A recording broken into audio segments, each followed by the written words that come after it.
గ్రంథము 2వ అధ్యాయం 18వ వచనం 2వ భాగం 402వ పేజీ పాత నిబంధన గ్రంథం. అందుకు వారు మనము కట్టుటకు పూనుకొందుము రండని చెప్పి ఈ మంచి కార్యము చేయుటకై బలము తెచ్చుకొనిరి. మరొకరు ఎవరైనా చదువుతారా పురుషుల నుంచి?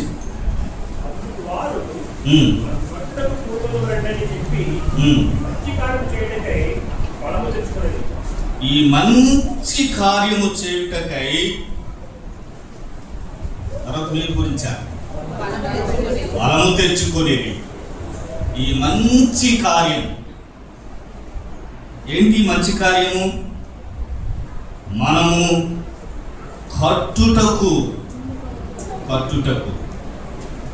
వీడరా 17వ వచనం చివరిలో కూడా యెరూషలేము యొక్క ప్రాకారమును మరలా కట్టుదము రండి.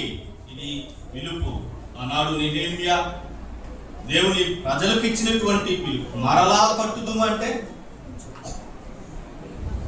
ఆల్రెడీ కట్టబడింది ఒకసారి, అయితే పడిపోయింది. శత్రువులు కూల్చేశారు. నెహెమ్యా పిలుస్తా ఉన్నాడు, మరలా కట్టుదము రండి అని.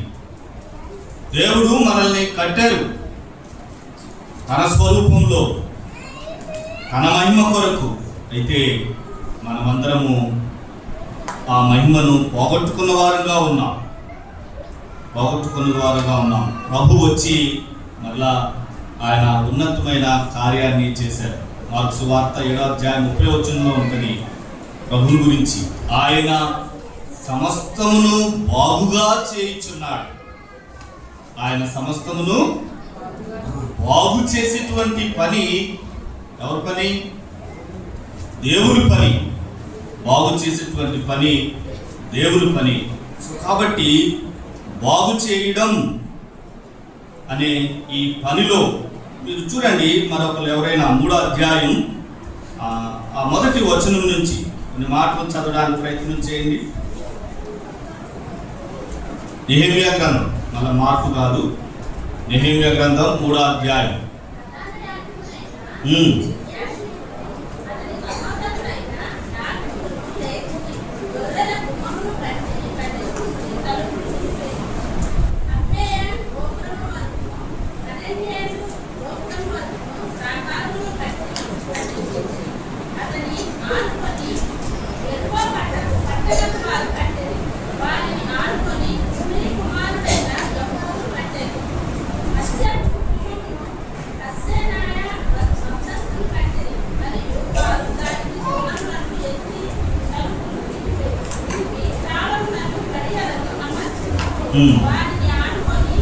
అకోదునకు పుట్టిన ఊరియా కుమారుడైన యెరోమోతును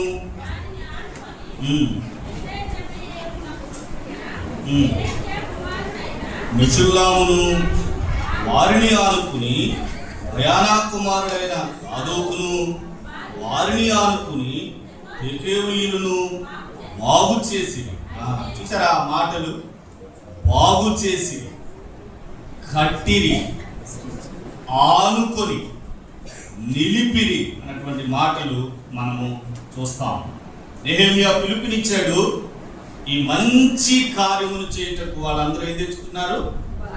బలమును తెచ్చుకున్నారు. పిల్లరా, దేవుని కార్యం it is a good work. మంచి కార్యం.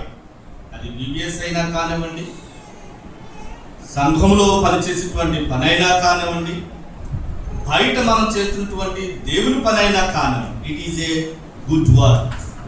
ఈ మంచి కార్యం. మరొక మాట ఆ గ్రంథంలో 6వ అధ్యాయం 3వ వచనంలో, it is a great work. అది చాలు తల్లి. ఏమంటా ఉన్నాడు ఆయన? నేను చేయు పని గొప్పది. బాగు చేయడం, మరలా కట్టడం, నిలవబెట్టడం. ఇలా గోడలే అక్కడ వాస్తవానికి దేవుని పనులో మనుషుల్నే జీవితాల్ని మరలా కట్టడం, అలా నిలవబెట్టడం, పునరుద్ధరించడం అనేది ఏంటంట? అది గొప్ప పని, అది మంచి పని, అది దేవుడు చేసేటువంటి పని. చూడండి, ఆ భాగంలో 4వ అధ్యాయం 15వ వచనం 3వ లైన్.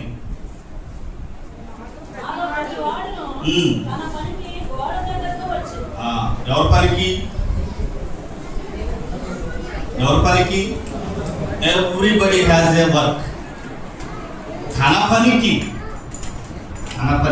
దేవుని మందిరంలో లేక దేవుని పనిలో ప్రతివానికి పని ఉంటుంది. ప్రతివానికి తన పని కొరకు అని. It's a God given work. It's a great work. It's a good work. ఏంటది? బాగు చేయడం, మరలా కట్టడం, జీవితాన్ని బాగు చేయడం. ఇది ఆ పనికి నెహెమ్యా పిలుపునిచ్చాడు. నెహెమ్యా పిలుపునిచ్చినప్పుడు ప్రజల్లో వచ్చినటువంటి స్పందన ఏంటంటే, ఆ 2వ అధ్యాయం 18వ వచనంలోనే, ఈ మంచి కార్యము చేయుటకై ఏం చేశారు? బలము తెచ్చారు. ఈ మంచి కార్యం చేయడానికి పిల్లరా, దేవుని పనిలో పాలుభాగస్తులు అవడం అది భాగ్యమది. కాబట్టి మనము దేవుని పనిలో ఉండడానికి, దేవుని పని చేయడానికి బలము తెచ్చుకోవాలి. ఆయన బాగు చేసేవాడు, ఆయన మరలా కట్టేవాడు, ఆయన మనల్ని నిర్మించేవాడు. ఆయన చేతిలో మనం మరలా కట్టబడ్డామా? మరలా నిర్మించబడ్డామా? బాగు చేయబడ్డామా? అలాగైనట్లయితే ఆయనతో కలిసి ఈ లోకంలో బాగు చేసే పనిలో పాలుభాగస్తులు కావాలి. దేవుని ఈ నిర్మాణంలో మనం కూడా పాలుభాగస్తులు కావాలి.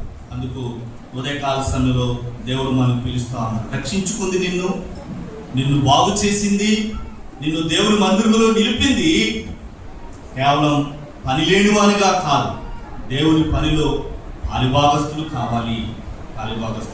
ఈ 3వ అధ్యాయం మనం చదువుకున్న లిస్టులో చూస్తే ఒక 5 వ్యక్తిత్వాలు మనకి కనబడతాయి. We have to check ourselves. ఈ వ్యక్తిత్వముల దగ్గర మనల్ని మనం కూడా పరీక్షించుకోవడానికి ప్రయత్నం చేద్దాం. తర్వాత ఎగ్జిబిషన్ కూడా ఉందిగా, సరేనా? ఆ మొదటి వ్యక్తిత్వాన్ని మనం చూస్తే 5వ వచనం చదువు తల్లి. మంచి అంటే కఠినమైన భాగాన్ని ఎత్తుకునే చదువు. ఎవరు? కీర్తన.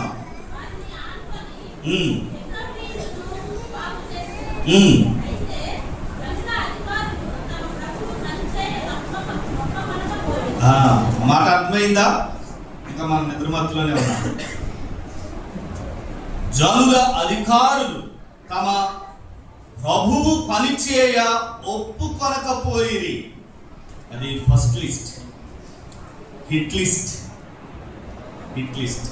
ప్రభువు పనిచేయక మాకు ఇక్కడ ప్రభు అంటే యేసు ప్రభు అని కాదు వాస్తవానికి. అయితే అలాంటి అర్థాన్ని ఇచ్చేదిగా పదం ఉందిలే, కానీ వారి ప్రభువులు అంటే అధికారులు ఇచ్చినటువంటి పని అన్నమాట. ఆ పని చేయడానికి వాళ్ళు ఏం చేయలేదు?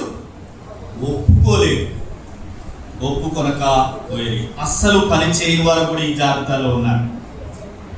3వ అధ్యాయంలో వీళ్ళరా దేవుని పని చేయడం భాగ్యం, దేవుని పని చేయడం వారు. అందుకనే ఫిలిప్పీయులకు రాసినటువంటి పత్రిక 2వ అధ్యాయంలో ఉంటుంది, ఎవరి కాదు వారి సొంత పనులే చూచుకొనుచున్నారు అని పౌలు అక్కడ హెచ్చరిస్తూ ఉంటాడు. సో వీళ్ళు అస్సలు పని చేయని జాబితా. 2వ జాబితాని కూడా మనం చూద్దాం. 3వ అధ్యాయం 8వ వచనం.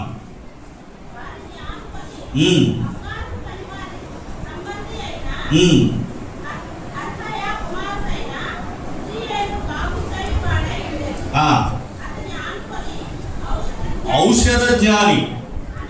చాలు తల్లి. బంగారు పనివారు ఉన్నారు, ఔషధ జ్ఞాని ఉన్నాడు. తర్వాత 32వ వచనం చూడండి. మరియు మూలకును గొర్రెల గుమ్మమునకును మధ్యను బంగారపు పనివారును వర్తకులను. ఎవరెవరి గురించి చదువుకున్నాం? బంగారం పని చేసేవారు ఉన్నారు, ఔషధ జ్ఞాని ఉన్నారు, వర్తకులు ఉన్నారు. 12వ వచనం చివరిలో ఉంది, అతని కుమార్తెలను చాలా మంది అనేకులుగా పనిచేస్తున్నటువంటి వారు ఉన్నారు. అనేకులుగా పనిచేస్తున్న వారు కుమార్తెలు ఉన్నారు, బంగారం పనిచేసేవారు ఉన్నారు. ఇంకా చూస్తే అందులో అధికారులు ఉంటారు, వర్తకులు ఉన్నారు. వీరందరూ కలిసి ఏం చేస్తున్నారు? దేవుని పనిని చేస్తున్నారు. వారు వేరువేరుగా ఉన్నారు, వేరువేరు పనుల్లో ఉన్నారు, కానీ వారు కలిసి దేవుని పనిని చేస్తా ఉన్నారు. అనేకులకు అవకాశం దేవుని పనిలో అందరికీ అవకాశం. షెర్లీ కూడా ఆ బీబీఎస్లో పడిపోయిన గ్లాసులు తీసి డస్ట్బిన్లో వేస్తారు. చిన్నపిల్ల.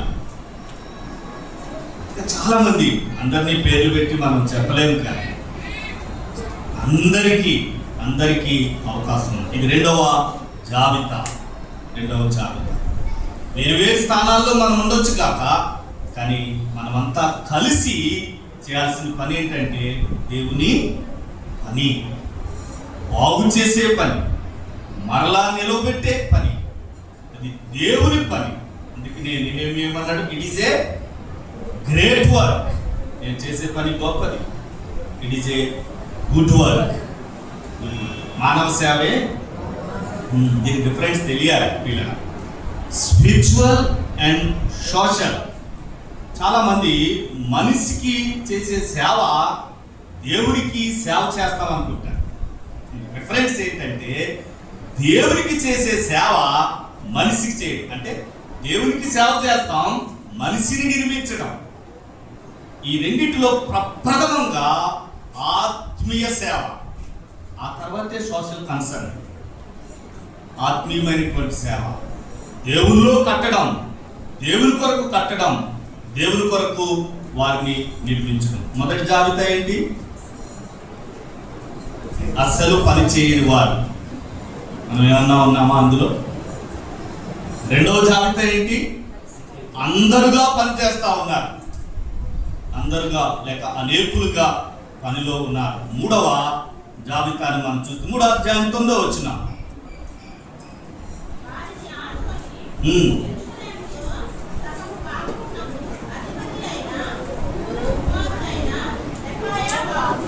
ఎవరు బాగు చేస్తుంది? ఆ మాటలో ఎవరు బాగు చేస్తుంది?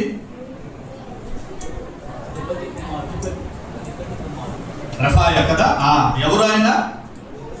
అధిపతి, అధికారంలో ఉన్నారు. మరొక ఆ మాటలో 12వ వచనం, వారిని ఆనుకొని యెరూషలేములో సగమునకు అధిపతి. అది ఆఫ్ ద సిటీ. యెరూషలేము సగ భాగం మీద అధికారంలో ఉన్నాడు. కానీ ఏం చేస్తున్నారంటే వాళ్ళు ఏం చేస్తున్నారు? పనిలో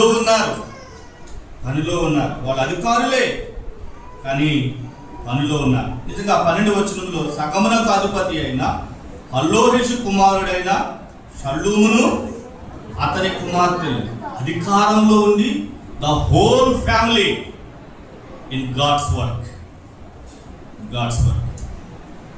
ఆదర్శవంతంగా పనిచేస్తున్న వారు అందులో ఉన్నారు. మనం చూస్తే ఆ అధికారం 12, 14, 15 వచనాల్లో ఈ అధికారంలో ఉండి కూడా దేవుని పనిని చేస్తా ఉన్నారు. ఎందుకు చేస్తున్నారు?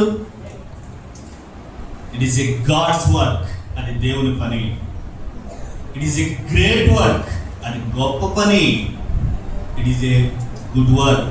అది మంచి పని. వెరీ గుడ్, మంచి పని. ఆ పనిలో మీరు ఎక్కడున్నా దేవుని పని విషయంలో పాలుభాగస్తులు కావాలి, పరిగెట్టే వారంగా ఉండాలి ప్రభు. ఎన్ని జాబితాలు అయినాయి? 3 అయినాయి కదా. మొదటిది పని చేయని వారు, అసలు పని చేయని వారుగా ఉన్నారు. రెండవది నేర్పులుగా పనిచేస్తున్నారు. మూడవది ఆదర్శవంతంగా పనిచేస్తున్నవారు. అధికారులే, కానీ వారు ఆ పనిలో ఉన్నారు, ఆదర్శవంతంగా పనిచేస్తూ ఉన్నారు. 4వది 3వ అధ్యాయం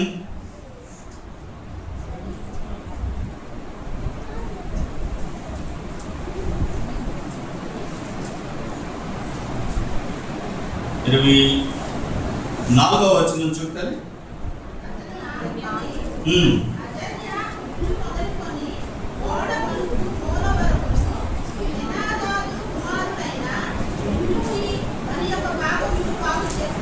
మరి ఒక భాగమును బాగు చేసిన అంటే అర్థం ఆల్రెడీ ఒకసారి చేశాడు, ఇంకో పనిలో ఉన్నాడు, ఇంకొక పనిలో ఉన్నాడు. అలా ఉన్నవారు మీకు చూపిస్తాను. 3వ అధ్యాయం 4వ వచనంలో మెషుల్లాము అన్న ఆయన మనం అక్కడ కనపడ్డాడు కదా. అలాగే ఆయన్ని 30వ వచనంలో కూడా మనం చూడగలుగుతాం. అక్కడ కూడా బెరక్యా కుమారుడైన మెషుల్లాము, ఇక్కడ 30వ వచనం చివరిలో కూడా అదే పేరు. అంటే అక్కడ చేసాడు పని. మరొక భాగం దగ్గరికి వచ్చినప్పుడు కొంతమంది వారికి అప్పగించిన పనిని అంతవరకైనా చాలా సంతోషం ఆ మొదటి జాబితాలో ఉండడం కన్నా, కానీ వీళ్ళు మరి ఒక పని, మా పని ఇక్కడితో కాదు, ఇంకా చేస్తాం. ఆ క్లాసులో నాతోనూ ఉన్నారు ఎవరు బిడ్డలు, క్లాసులు వింటూ మళ్ళా వచ్చి చూస్తే వాళ్ళే స్టేజ్ మీద ఉన్నారు. మరి ఒక పని.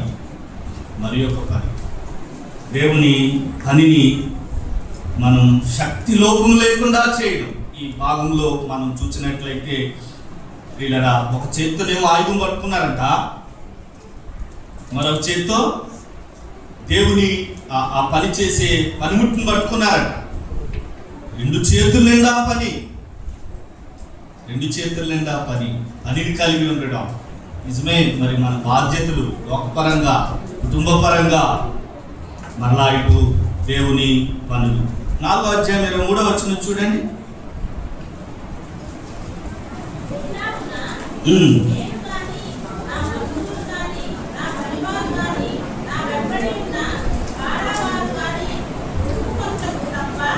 మరి దేనికి మా వస్త్రములు తీసివేయలేదు, for the sake of washing only. అది వాళ్ళ డ్రెస్అప్. మా బట్టలు మేము వేసుకున్నది, లేకపోతే ఆ బట్టలు మార్చుకునే దగ్గర అంత సమయం కూడా లేదు మాకు. కానీ అది అంత సమయం కూడా లేదు. నిజంగా అలాగా ప్రయాసపడుతున్న వారిని చూసాం, ఉన్నారు. ప్రభువు ప్రతిదీ లెక్కిస్తాడు అనేది మనకు అర్థమవుతుంది. 1 more section, మరి ఒక భాగాన్ని వారు బాగు చేస్తున్నటువంటి, మరి ఒక పనిలో ఉన్నటువంటి, అధికముగా పనిచేసిన వారు. ఇది 4వ జాబితా. అధికముగా పనిచేసేటువంటి వారు మనం ఇక్కడ చూస్తాం. పిల్లరా, మనం ఎక్కువ చూసినటువంటి మాట ఏంటంటే ఆనుకొని. మీకు ఏమర్థమవుతుంది ఆ మాట మీ మనసులో రిపీటెడ్గా? అంటే వీరిని ఆనుకొని వారు చేశారు, వారిని ఆనుకొని మరొకరు చేశారు. అంటే వాడని కడతా ఉన్నారు, వీళ్ళు ఆనుకుని మరొకరు చేశారంట, వాళ్ళు ఆనుకుని మరొకరు చేశారంట. దాని అర్థం ఏంటి? We are interdependent. మన పని మీద మరొకరి పని ఆధారపడి ఉంటుంది. మన పనిని మరొకరు కొనసాగిస్తారు, నీ పనిని మరొకరు కొనసాగించడం. అలాగే సైడ్ బై సైడ్ మీరు ఒక్కొక్కరిగా కాదు, కలిసిగా పనిచేయాలి. ఆ మాటల్ని మనం చూసినప్పుడు దేవుని పని ఒక్కరితో అయ్యేది. మీరందరూ రావడం కదా, పిల్లలందరూ ఉండడం. మరొక మాట చూడండి, ఆ 4వ అధ్యాయంలో 23వ వచనం. క్షమించండి, 3వ అధ్యాయం 23వ వచనం.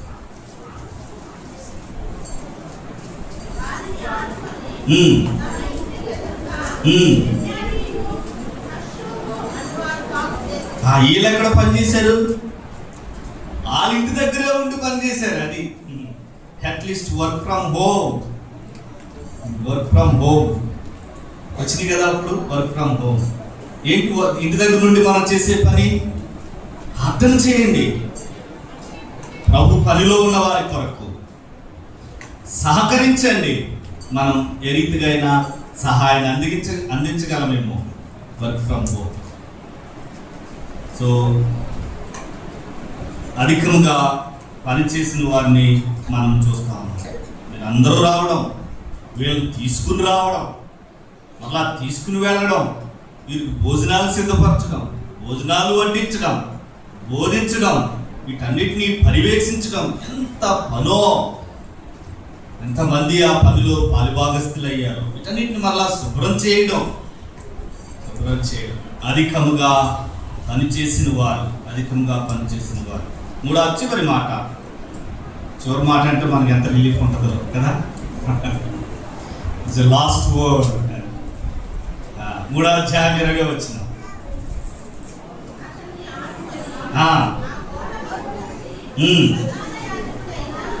ఎలియాషీబు ఇంటి ద్వారము వరకు ఉన్న మరి ఒక భాగమును జబ్బయి కుమారుడైన బారూకు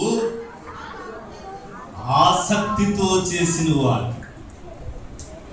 3వ అధ్యాయం 1 నుంచి 32వ వచనం వరకు చాలా మంది పనిచేసిన వాళ్ళు ఉన్నారు.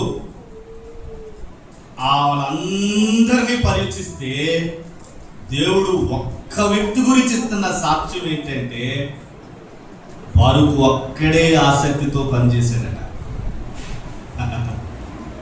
చాలా మంది పనిచేస్తాం, అధికంగా పనిచేస్తాం, కానీ వాట్ ఈస్ ద ల్యాకింగ్? ఆసక్తితో పనిచేయడం. నీకు ఆసక్తి ఉంటే నువ్వు మరి ఒక భాగం చేయని ఎవరు చెప్పాల్సిన అవసరం లేదు. నువ్వు ప్రభు పని చేయని మనకు ఎవరు చెప్పాల్సిన అవసరం లేదు. ఇంకా ఆశ్చర్యం ఏంటంటే 3వ అధ్యాయం 5వ వచనంలో పని చేయని వారిని మనం చూసాం. తెకోవీలు, అధికారులు అంటే వాడు. కానీ ఆ వంశంలో ఉన్నవాడు మాత్రం పనిలో ఉన్నారు. నాకు భలే సంతోషం అనిపించింది. అధికారులు చేయలేదు. ఒకసారి మరి మీకు రెఫరెన్స్ చూపించలేకపోతా ఉన్నా. వాళ్ళు మరి అధికంగా చేసినటువంటి భాగంలో ఉన్నారు.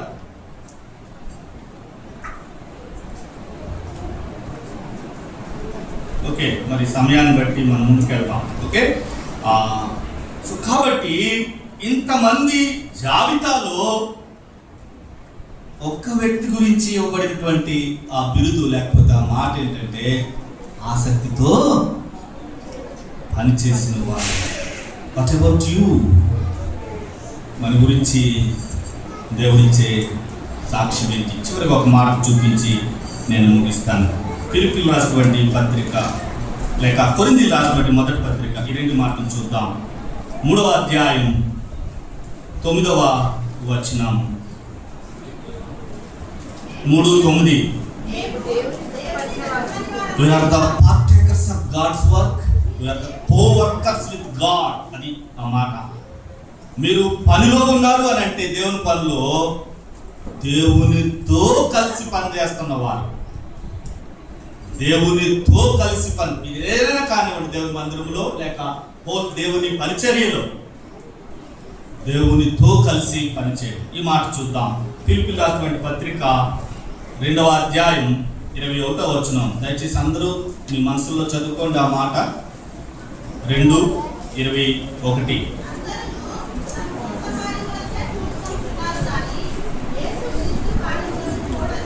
మీరు చదివారు కదా. నేను ఇప్పుడు చదువుతాను. నేను చదివిన దాంట్లో తప్పు ఏముందో మీరు పట్టుకోవాలి. ఓకేనా? అంటే మీకు ఆ మాట బాగా అర్థం కావాలి, మాటను బాగా చూడాలి. ఇప్పుడు నేను చదివే మాటలో తప్పు ఏముందో పట్టుకోండి. 2వ అధ్యాయం 21వ వచనం. అందరూ తమ సొంత కార్యములను చూచుకొనుచున్నారు కానీ యేసుక్రీస్తు కార్యములను చూడరు.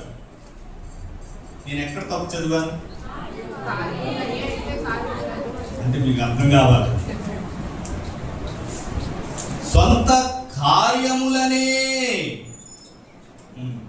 చూచుకొనుచున్నారు, సొంత కార్యములను కాదు. అంటే ఏంటి? ఇంకో వేరొక పని వారికి అవసరం లేదు. సొంత కార్యములనే చూచుకొనుచున్నారు కానీ యేసు క్రీస్తు కార్యములను చూడరు. ఇలా బాగు చేసే పని, నిర్మించే పని, అది దేవుని పని. దేవుని పని అది గొప్ప పని, అది మంచి పని, అది దేవునితో కలిసి పనిచేసే పని. ఆ భాగ్యంలో పాలుభాగస్తులయ్యే కృప దేవుడు మనకందరికీ అనుగ్రహించుగాక. ప్రార్థన చేసుకుందాం. మన జీవితాలు ఆయన ద్వారా బాగు చేయబడ్డాయి, నిర్మించబడ్డాయి. మరలా నిలబెట్టినటువంటి దేవుడు ఆ క్రమంలో ఆయన ఇంకను పని చేస్తూ ఉన్నారు. ఆ పనిలో పాలిభాగస్తులు కాలేవా? పని చేయని వారుగా ఉన్నారంట ఒక గుంపు, అస్సలు పని చేయని వారు. అనేకులుగా పనిచేస్తున్న వారిని మనం చూసాం. ఆదర్శవంతంగా పనిచేస్తూ ఉన్నారు. నిజమే, వాళ్ళు పని చేయాల్సిన అవసరం లేదు. వాళ్ళ అధికారులు యెరూషలేము పట్టణమునకు సగభాగమునకు వారు అధికారులు. ఆదర్శవంతమైన పని, అధికముగా పనిచేస్తున్న వారు ఉన్నారు. ఇదిగో ఆసక్తిగా పనిచేస్తున్నవారు. పరిశుద్ధుడైన తండ్రి, ప్రేమ కలిగిన మా యేసు ప్రభువా, మీ పనిలో ఉండడం భాగ్యం ప్రభు. ఆసక్తి కలిగి పనిచేసే కృప మాకు అందరికీ దయచేయమని యేసు ప్రభు నామములో ప్రార్థన చేసుకుంటున్నాం పరమ తండ్రి. ఆమేన్. మనందరూ లేచి నిలబడదాం. పాడుకుంటుండగా దేవుని కానుక